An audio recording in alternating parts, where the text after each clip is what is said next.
3 weeks before Christmas, I took a red-eye bus from New York back to my hometown because my aunt insisted on hosting what she called a family reunion dinner.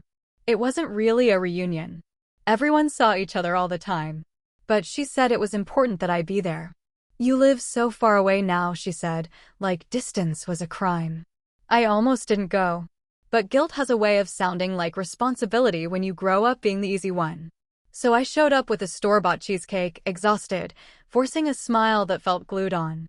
The house was loud. Kids running. Music playing too loud. Everyone talking over each other like chaos was proof of love. I sat at the corner of the dining table, the same seat I'd always had, close enough to serve, far enough to ignore. After dinner, when plates were stacked and everyone leaned back full and satisfied, my aunt stood up holding a small stack of envelopes. "Before dessert," she said, smiling proudly, "I wanted to do something special." She handed one envelope to my cousin, tickets to a concert. Another to my brother, a new smartwatch. My parents got a weekend hotel voucher. People clapped, laughed, hugged. I waited. When the envelopes ran out, my aunt looked straight past me and said, "Well, that's everyone."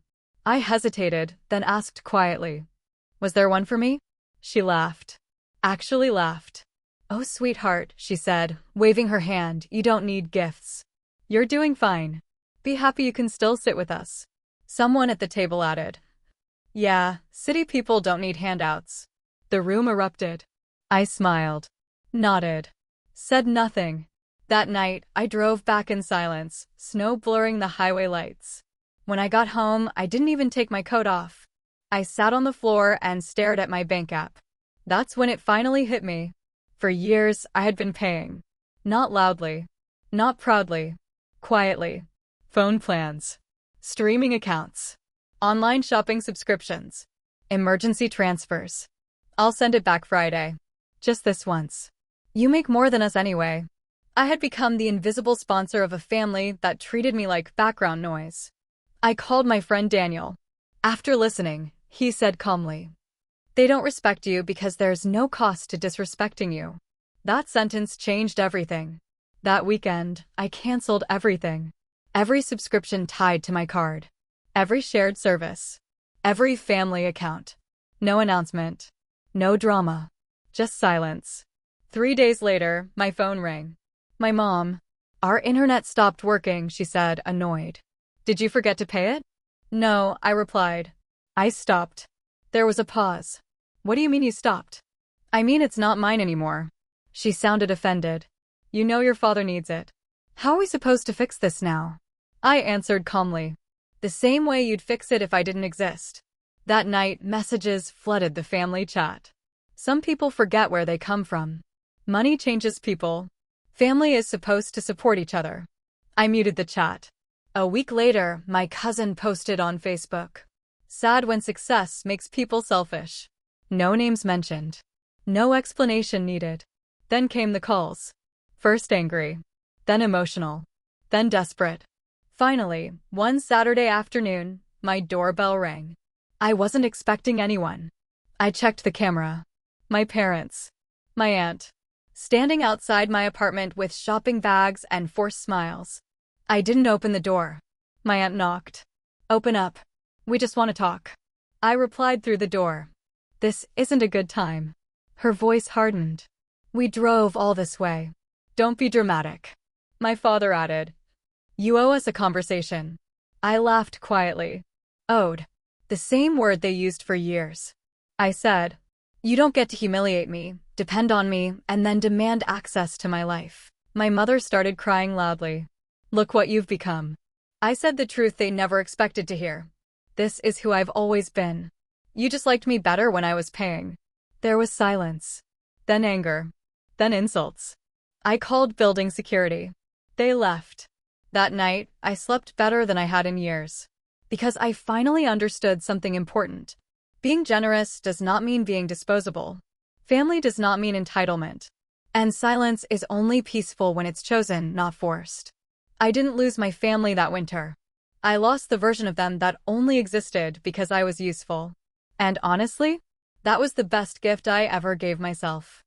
For a few days after they showed up at my door, everything went quiet. No calls. No posts. No dramatic messages. At first, I thought maybe it was over. That they'd finally realized they'd crossed a line too far to uncross. I should have known better. People who feel entitled don't reflect, they regroup. The first crack appeared on a Tuesday morning at work. I was halfway through my coffee when my phone buzzed with an unknown number. I ignored it. Then it buzzed again. Voicemail. I listened during my lunch break. It was my aunt's voice, calm in that dangerous way. I just wanted to let you know, she said, your father has been very stressed lately. His blood pressure isn't good. I hope you can live with yourself if something happens. No apology. No accountability. Just blame, dressed up as concern. I deleted the voicemail. That evening, my mother emailed me from a new address. Long, emotional. Carefully written. She said she had cried for days. She said she didn't raise me to be this cold. She said people were asking questions. That line stuck with me. People were asking questions. Not, I miss you. Not, I hurt you. Questions. Reputation damage. That's when I understood what this was really about. They weren't losing me. They were losing control of the story. A week later, my younger cousin messaged me privately. I don't want to get involved, she wrote, but things are kind of falling apart here. She told me my parents were fighting about money. That subscriptions they didn't even realize I paid for were gone. That my aunt had asked her to talk to me nicely. That word again. Nicely. As if tone had ever been the issue. Then came Christmas Eve. I stayed in the city. Ordered takeout. Watched bad movies. Tried to make peace with the quiet. Around 9 p.m., my phone rang. My father. I almost didn't answer. But something told me this call would be different. He sounded tired. Not angry. Not dramatic. Just small. We didn't realize how much you were covering, he said. A pause. I guess we got used to it. I waited. No apology followed. Instead, he said, you embarrassed us. Sending that email. People talk. There it was. I replied calmly. I was embarrassed first. You just didn't care. He sighed. Your mother feels attacked. I answered. I felt erased. Silence. Then he said something that surprised me. I don't know how to fix this. That was the first honest sentence I'd heard in years. I didn't rush to comfort him. I didn't soften my words. You start by apologizing without explaining it away, I said. And by accepting that I'm not your backup plan anymore. He said he'd talk to my mother. He never did. Christmas passed. New Year's came and went. Life got quieter. Better. Until one afternoon, a letter arrived at my apartment. Handwritten. From my aunt. She wrote that family shouldn't keep score. That love isn't transactional. That I had changed. At the bottom, she added a sentence in smaller handwriting. If you ever need us, we'll still be here. I laughed. Because that was the problem. They only believed in family when they needed something. I didn't respond. Months passed. Slowly, the noise faded. No more posts. No more guilt messages. I heard through relatives that things had settled. What they meant was, they had adjusted to life without my support. And I had adjusted to life without their approval. One spring afternoon, I ran into my mother at a grocery store near my place. She looked older. Tired. We stood awkwardly between shelves of cereal. She said, you really hurt us. I looked at her and said, calmly, you hurt me first. I just stopped pretending it didn't matter. She didn't argue. That felt like closure. Not reconciliation. Closure. Because some families don't break loudly. They erode. And, sometimes, the bravest thing you can do is stop filling the cracks with yourself.